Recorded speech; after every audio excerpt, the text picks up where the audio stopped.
Me diga, você sangra? Vai sangrar.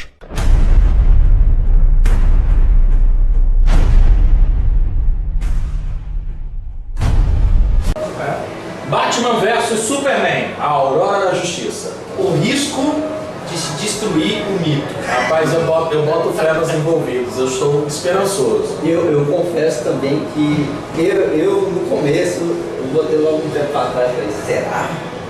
Mas agora... Mas sabe que muita gente falou isso quando foi surgir os Vingadores, viu? Sim, naquele primeiro Homem de Ferro, quando Nick Fury apareceu lá, você acha que você é o único? Eu te chamar pra dizer que Vingadores. Rapaz, o pessoal ficou... Olha, na verdade, assim, o risco do filme é o quê? Primeiro, um risco clássico que todo mundo fala dele, o ator, né? Então, vamos ver se o ator... Eu acredito em Ben Affleck. Eu acredito em Ben Affleck. Pois é, vamos lá, eu tenho um pezinho atrás aqui como colega, mas vamos ver, vamos torcer. Tudo indica que nos trailers, né, ele pareceu realmente ter conseguido assumir essa personalidade do Bruce Wayne, Batman, tudo indica que sim.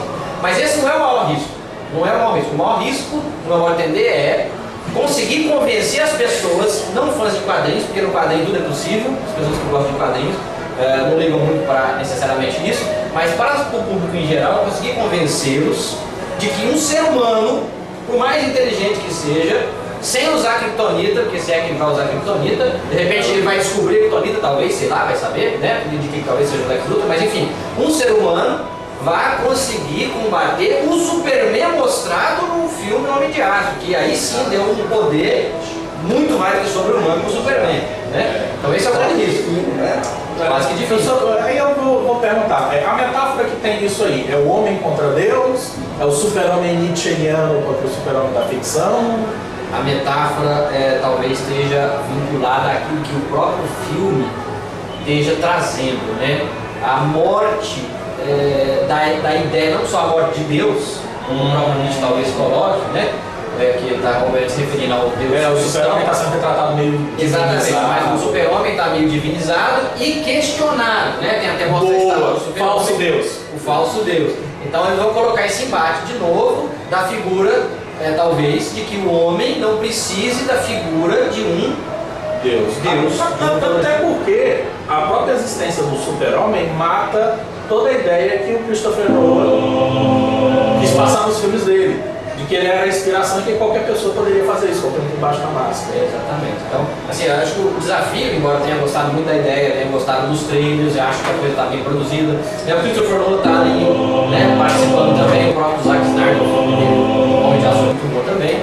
Mas assim, ele vai ter que construir um enredo que seja plausível.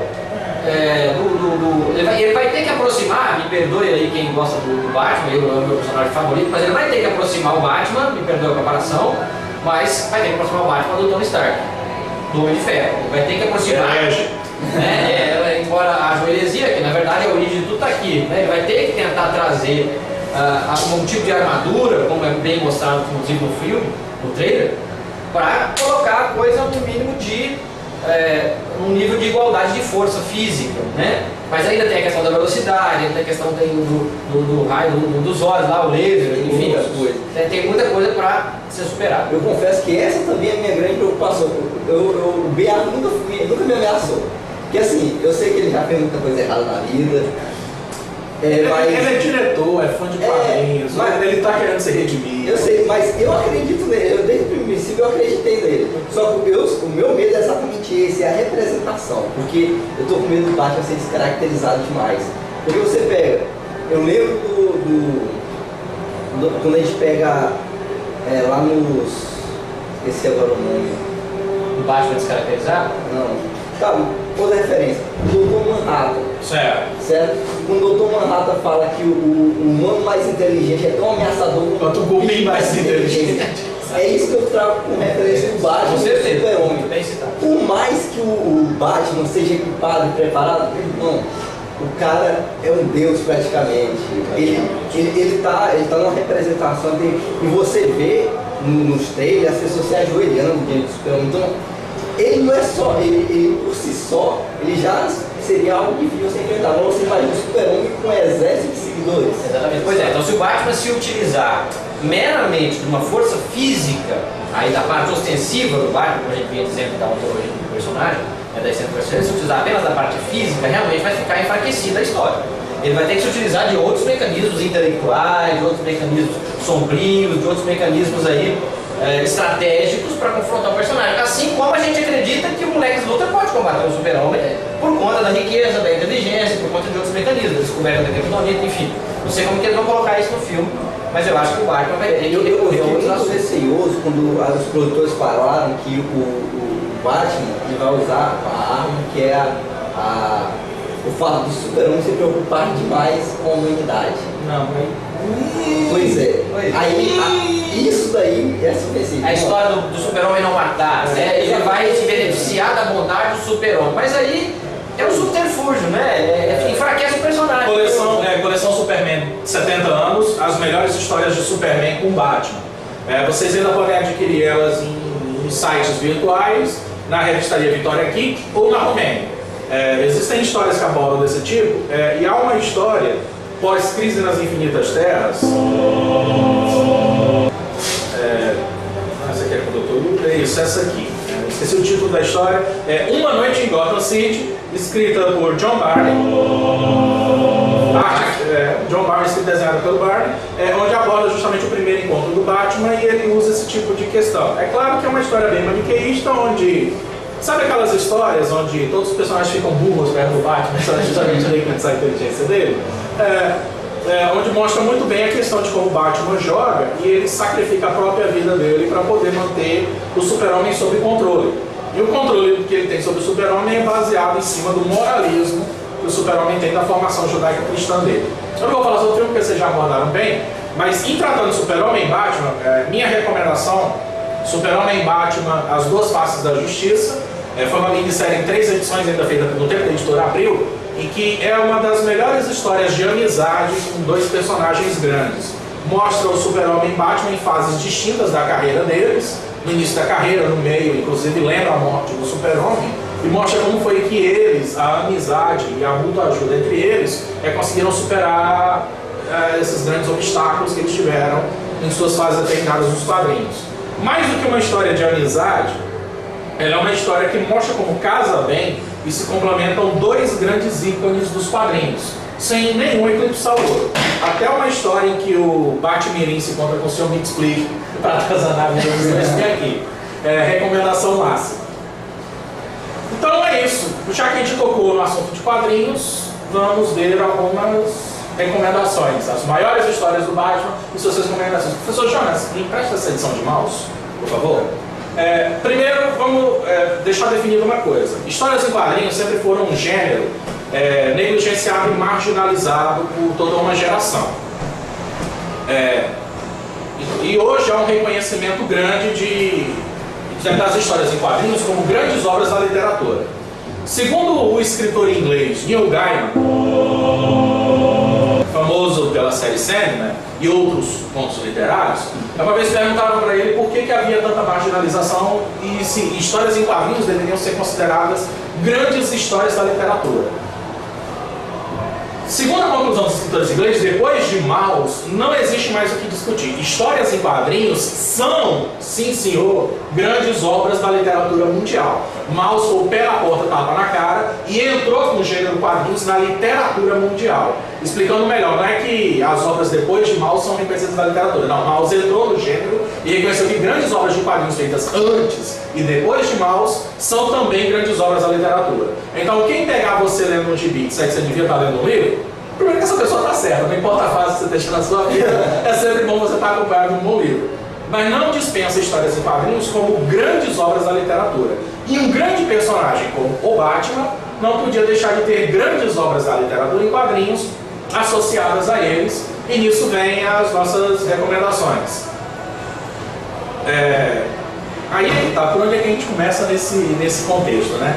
Uma que é grande, sempre citada, tanto pela sua interpretação artística como sua reformulação, é Asilo Arkham, de Grant Morrison, ilustrado pelo grande ilustrador e cartunista inglês David McCann. É uma obra que aborda, como nenhuma outra, a psique do Batman e o relacionamento do Batman com os seus vilões. Essa aqui, recomendação máxima, absoluta.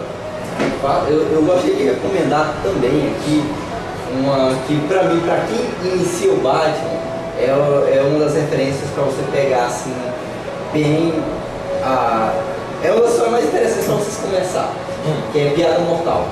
Sem sombra de dúvida. Inclusive ela está em banca.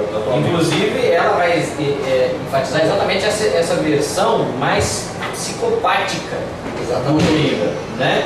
Que assim, não vamos contar spoilers da revista, não, né? Vai lá e lê o que realmente é, mas não é para menor de 18 anos, já indico que Piada Mortal foi escrita por Alan Moore e desenhada por Brian Boland.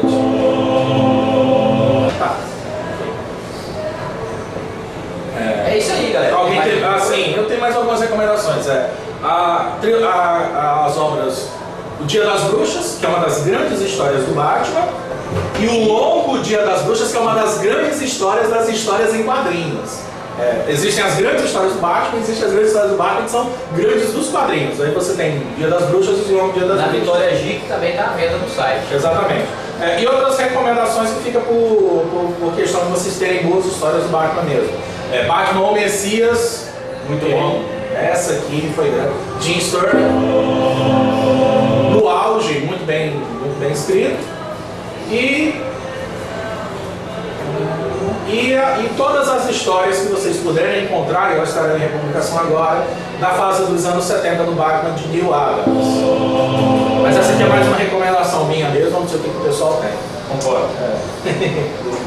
E eu queria mostrar umas curiosidades a respeito de colecionismo, relativo ao Cavaleiro das Trevas. Se vocês puderem procurar acharem isso aqui em selos, é recomendação.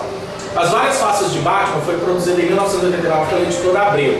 Ela reúne as melhores histórias do Batman escritas pelos autores, selecionadas pelos autores que trabalhavam com o Batman. Essa aqui é uma edição que surgiu comemorando os 50 anos de Batman.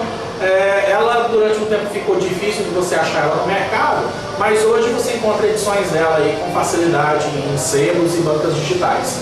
Inclusive duas das melhores histórias que eu já li do Batman, que é Morte à Meia-Noite e 45 e Enforquem o Batman, estão nessa edição. Essas são as melhores histórias de detetive do Batman que você jamais viu. Sem falar o seguinte, se você encontrar num sebo, você ainda vai ter um grande prazer de cheirar a revista, tá? Que é realmente um prazer que só um nerd insano do nosso nível entende.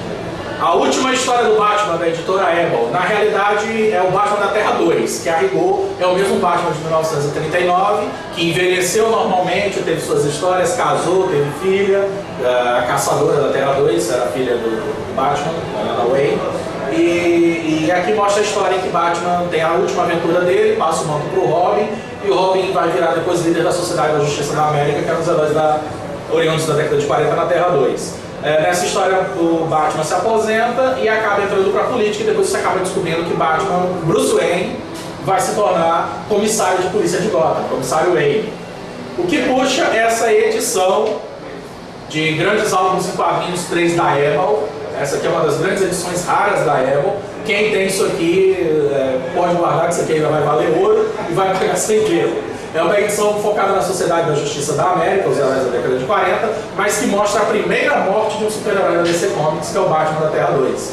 Simplesmente chega um vilão antigo da Sociedade da Justiça, sabe que Batman e Bruce Wayne eram a mesma pessoa, e reúne e desafia todos os membros da Sociedade da Justiça para um duelo, e no final ele acaba matando o comissário Wayne. E depois os membros da Sociedade, o Lanterna Verde clássico, que por sinal foi criado por Jay Robinson, e os demais personagens da Sociedade da Justiça juntam para reencontrar o vilão. Me diga, você sangra? Vai sangrar.